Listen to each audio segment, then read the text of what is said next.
जय हिंद साथियों, कैसे हैं आप लोग। आशा करते हैं आप लोग अच्छे होंगे और आपकी पढ़ाई भी एकदम मस्त तरीके से चल रही होगी। साथियों, आज का जो हमारा टॉपिक है वो झारखंड पुलिस कांस्टेबल 2024 में जो जीके जीए पूछा जाता है उसी का प्रैक्टिस सेट नंबर 21 है। साथियों, इसके पहले हमने आप लोगों के लिए 20 प्रैक्टिस सेट ऑलरेडी प्रोवाइड करवा चुके हैं, तो आप लोग जाके वीडियो के माध्यम से अपनी तैयारी को जांच सकते हैं।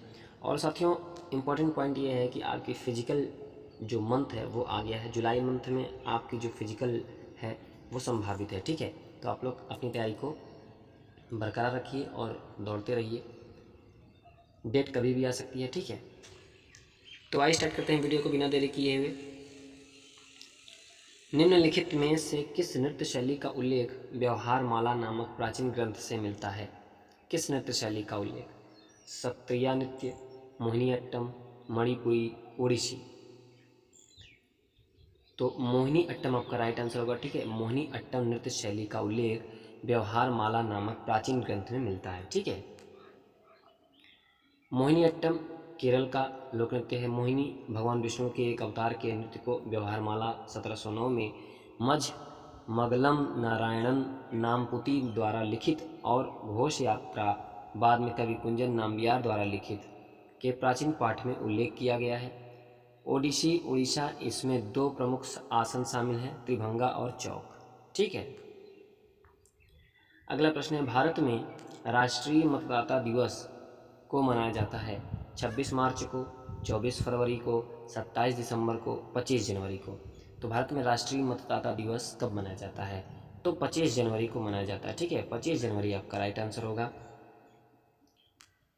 25 जनवरी को मनाया जाता है। अन्य महत्वपूर्ण दिन, 1 जनवरी को वैश्विक परिवार दिवस, 9 जनवरी को प्रवासी भारतीय दिवस, 12 जनवरी को राष्ट्रीय युवा दिवस और 15 जनवरी को थल सेना दिवस, 25 जनवरी को भारतीय पर्यटन दिवस, 21 फरवरी को अंतर्राष्ट्रीय मातृभाषा दिवस और 24 फरवरी को केंद्रीय उत्पाद शुल्क दिवस और 1 मार्च को विश्व नागरिक सुरक्षा दिवस। ठीक है, अगला प्रश्न है, रेमन मैग्सेसे पुरस्कार की स्थापना किस वर्ष में की गई थी? 1957, 1982, 1962, 1965। तो 1957 में, ठीक है, रेमन मैग्सेसे पुरस्कार की स्थापना की गई थी। रेमन मैग्सेसे पुरस्कार एक वार्षिक पुरस्कार है जो फिलीपीन के पूर्व राष्ट्रपति रेमन मैग्सेसे के शासन में अखंडता, लोगों की साहसी सेवा और लोकतांत्रिक समाज के भीतर व्यवहारिक आदर्शवाद के उदाहरण को कायम रखने के लिए स्थापित किया गया है। ठीक है, तो 1957 में रेमन मैग्सेसे पुरस्कार की स्थापना होती है। अगला प्रश्न है, भारतीय मृदा विज्ञान संस्थान Indian institute of soil science का केंद्र कहाँ स्थित है? पोरबंदर, भोपाल, विशाखापट्टनम, भुवनेश्वर। कहाँ पे स्थित है? तो भोपाल आपका राइट आंसर होगा। ठीक है, भोपाल में स्थित है। भोपाल। भारतीय मृदा विज्ञान संस्थान IISS की स्थापना 1988 में कृषि मंत्रालय द्वारा भारतीय कृषि अनुसंधान परिषद ICAR की देखरेख में की गई थी। स्थान है भोपाल।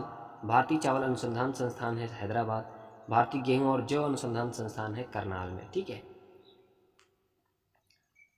अगला प्रश्न है, किस राजा को उसके सिक्कों पर वीणा बजाते हुए दिखाया गया है? अशोक को, चंद्रगुप्त मौर्य को, समुद्रगुप्त को, चंद्रगुप्त प्रथम को। किसको?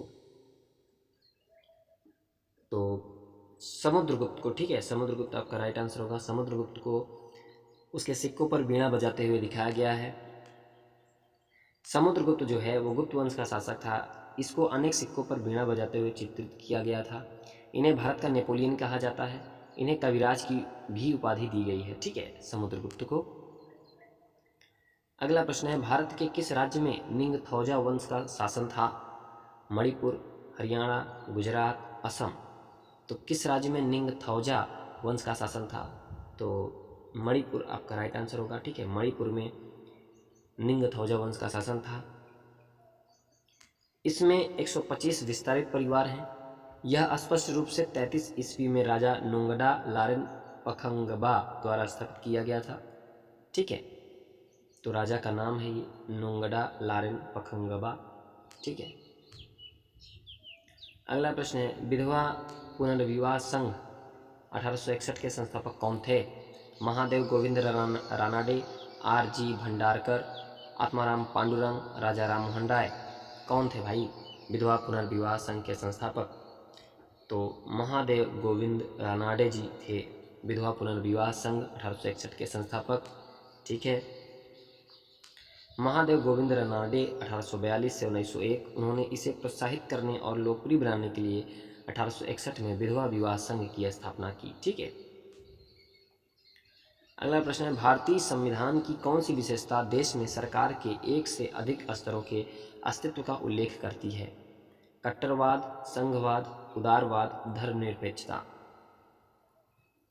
तो संघवाद आपका राइट आंसर होगा। ठीक है, संघवाद जो है वो भारतीय संविधान की संघवाद ऐसी विशेषता है जो देश में सरकार के एक से अधिक स्तरों के अस्तित्व का उल्लेख करती है। ठीक है, संघवाद सरकार की एक प्रणाली है जिसमें केंद्र और उसके घटक भागों जैसे राज्यों या प्रांतों के बीच शक्तियों को विभाजित किया गया है। भारत में धर्मनिरपेक्षता का अर्थ है राज्य द्वारा सभी धर्मों के साथ समान व्यवहार। ठीक है, राज्य द्वारा सभी धर्मों के साथ समान व्यवहार होना चाहिए। उदारवाद व्यक्तिगत स्वतंत्रता, सहमति और समानता स्थापित करने के लिए एक राजनीतिक और दार्शनिक विचारधारा है। रूढ़िवादी एक उदारवादी कानून का पालन करने वाले नागरिक से एक सक्रिय राज्य विरोधी हिंसक चरमपंथी में व्यक्ति के परिवर्तन की प्रक्रिया को संदर्भित करता है। ठीक है, अगला प्रश्न है, भारतीय संविधान का कौन सा अनुच्छेद राज्य द्वारा वित्त पोषित किसी भी शिक्षण संस्थान में धार्मिक शिक्षा को प्रतिबंधित करता है? अनुच्छेद 28, अनुच्छेद 29, अनुच्छेद 30, अनुच्छेद 27। तो कौन सा अनुच्छेद है? तो अनुच्छेद 28 जो है भारतीय संविधान का अनुच्छेद 28 राज्य द्वारा वित्त पोषित किसी भी शिक्षण संस्थान में धार्मिक शिक्षा को प्रतिबंधित करता है। ठीक है, अनुच्छेद 28 ये कहता है। और अनुच्छेद 27 किसी विशेष धर्म के प्रचार के लिए करों के भुगतान के संबंध में स्वतंत्रता है। अनुच्छेद 29 है अल्पसंख्यकों के हितों की सुरक्षा के लिए है। अनुच्छेद 30 कहता है शैक्षणिक संस्थानों की स्थापना और प्रशासन करने का अल्पसंख्यकों का अधिकार है। ठीक है, अगला प्रश्न है, भारत के राष्ट्रपति के बारे में निम्नलिखित में से कौन सही नहीं है? राष्ट्रपति का कार्यकाल 5 वर्ष का होता है। वे संसद के एक अंग होते हैं। संसद द्वारा पारित प्रत्येक विधेयक कानून बनने से पहले राष्ट्रपति के पास उनकी स्वीकृति के लिए भेजा जाता है। उनके पास वीटो शक्ति पावर होती है जिसके द्वारा वे संसद द्वारा पारित धन विधेयक सहित अन्य विधेयकों को अपने पास रोके रख सकते हैं या स्वीकृति देने से मना कर सकते हैं। तो कौन सा सही नहीं है? तो यही आपका सही नहीं है। ठीक है, बाकी सारे सही हैं। राष्ट्रपति का कार्यकाल 5 वर्ष का होता है, बिल्कुल सही है। वे संसद के अंग होते हैं, सही है। संसद द्वारा पारित प्रत्येक विधेयक कानून बनने से पहले राष्ट्रपति के पास उनकी स्वीकृति के लिए भेजा जाता है, बिल्कुल सही है। परंतु विकल्प डी बिल्कुल गलत है। ठीक है, देखिए, भारत का राष्ट्रपति जो है अनुच्छेद 52 से 62 भारत का प्रथम नागरिक होता है राष्ट्रपति। ठीक है, वह भारत गणराज्य के राज्य के प्रमुख हैं और भारत की कार्यपालिका, विधायिका और न्यायपालिका के औपचारिक प्रमुख हैं और भारतीय सशस्त्र बलों के कमांडर इन चीफ भी हैं। राजेंद्र प्रसाद भारत के पहले राष्ट्रपति एकमात्र व्यक्ति हैं जिन्होंने 2 कार्यकाल के लिए पद संभाला है। ठीक है, अगला प्रश्न है, दिए गए विकल्पों में से वामन ग्रह की पहचान करें। वामन ग्रह की पहचान करना है प्लूटो, बुध, नेपच्यून, मंगल। तो प्लूटो आपका राइट आंसर होगा। ठीक है, वामन ग्रह की श्रेणी में आता है प्लूटो। 5 वामन ग्रह सेरेस, प्लूटो, मेकमेक, होमिया और एरिस हैं। वामन ग्रह एक खगोलीय पिंड है जो सूर्य के चारों ओर परिक्रमा करता है और इसमें इतना द्रव्यमान होता है कि इसका आकार लगभग गोल होता है। ठीक है, अगला प्रश्न है, कौन सी नदी भारत के प्रायद्वीप में तीसरी सबसे बड़ी और उड़ीसा राज्य की सबसे बड़ी नदी है? गोदावरी, महानदी, कृष्णा, नर्मदा। कौन सी नदी है? तो महानदी आपका राइट आंसर होगा। महानदी भारत के प्रायद्वीप में तीसरी सबसे बड़ी और उड़ीसा राज्य की सबसे बड़ी नदी है। ठीक है, महानदी जो है वो छत्तीसगढ़ में है, उड़ीसा से होकर बहती है। स्रोत नदी दंडकारण्य, रायपुर जिले, छत्तीसगढ़ की उत्तरी तलहटी से निकलती है और बंगाल की खाड़ी में जाकर गिरती है महानदी। ठीक है, अजरबैजान की राजधानी क्या है? माले, बाकू, बेलिक्टन, थिम्पू। तो अजरबैजान की राजधानी कौन है? तो बाकू आपका राइट आंसर होगा। ठीक है, बाकू अजरबैजान की राजधानी है। अजरबैजान एक एशिया का देश है जिसकी राजधानी बाकू है। यह एक इस्लामिक देश है। ठीक है, अजरबैजान। निम्नलिखित में से कौन सा संगठन आर्थिक स्वतंत्रता सूचकांक जारी करता है? अंतर्राष्ट्रीय मुद्रा कोष, विरासत फाउंडेशन, फ्रेजर इंस्टीट्यूट, विश्व बैंक। तो विरासत फाउंडेशन जो है वो आर्थिक स्वतंत्रता सूचकांक जारी करता है, ठीक है। विरासत फाउंडेशन ने आर्थिक स्वतंत्रता का सूचकांक जारी किया। आर्थिक स्वतंत्रता का सूचकांक 1995 में दक्षिणपंथी उदारवादी think tank the heritage foundation और संपादकीय रूप से दक्षिणपंथी द वॉल स्ट्रीट जर्नल द्वारा दुनिया के देशों में आर्थिक स्वतंत्रता की डिग्री को मापने के लिए बनाया गया एक वार्षिक सूचकांक है और रैंकिंग है, ठीक है। IPR 1956 ने भारत की कौन सी पंचवर्षीय योजना का आधार बनाया? पहली, दूसरी, तीसरी, चौथी। तो कौन सी पंचवर्षीय योजना को उसने आधार बनाया? तो दूसरी आपका राइट आंसर होगा, ठीक है। IPR 1956 ने भारत की दूसरी पंचवर्षीय योजना का आधार बनाया। देखिए, IPR का मतलब औद्योगिक नीति संकल्प माने इंडस्ट्रियल पॉलिसी रेजोल्यूशन है, जो अप्रैल 1956 में भारतीय संसद द्वारा अपनाया गया एक प्रस्ताव है। इस प्रस्ताव के अनुसार भारत में सामाजिक और आर्थिक नीति का उद्देश्य समाज के समाजवादी पैटर्न की स्थापना करना था, ठीक है। अगला प्रश्न है, किस तत्व का नाम एंग्लो सैक्सन शब्द से लिया गया है और इसका प्रतीक लैटिन शब्द आरम से आया है? आर्गन, सोना, एल्युमिनियम। तो कौन सा तत्व है? तो सोना आपका राइट आंसर होगा, ठीक है। सोना जो है वो आरम से आया हुआ है, जो प्रतीक है इसका लैटिन शब्द आरम से आया हुआ है और एंग्लो सैक्सन शब्द से लिया गया है, ठीक है। सोना का परमाणु क्रमांक 79 होता है और इसका प्रतीक Au है, जो एंग्लो सैक्सन शब्द से लिया गया है। दुनिया में सोने के शीर्ष उत्पादक देश चीन, ऑस्ट्रेलिया, रूस और संयुक्त राज्य अमेरिका हैं, ठीक है। सबसे ज़्यादा चाइना में होता है, फिर ऑस्ट्रेलिया, फिर रूस और फिर संयुक्त राज्य अमेरिका, ठीक है। अगला प्रश्न है, बागवानी की वह शाखा जो सब्जियों के उत्पादन, भंडारण, प्रसंस्करण और विपणन से संबंधित है कहलाती है? पोमोलॉजी, कृषि विज्ञान, ओलेरीकल्चर, मधुमक्खी पालन। तो ओलेरीकल्चर आपका राइट आंसर होगा, ठीक है। बागवानी की वह शाखा जो सब्जियों के उत्पादन, भंडारण, प्रसंस्करण और विपणन से संबंधित है वह ओलेरीकल्चर कहलाती है, ठीक है। पोमोलॉजी वह विज्ञान है जो फल उगाने से संबंधित, फल और फूल उगाने से संबंधित है, ठीक है।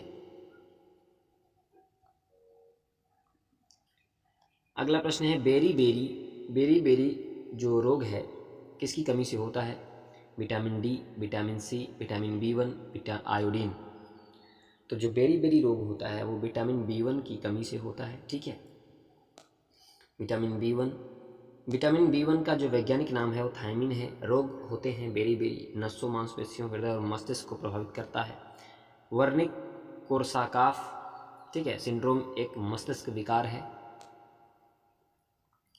अगला प्रश्न है, हाल ही में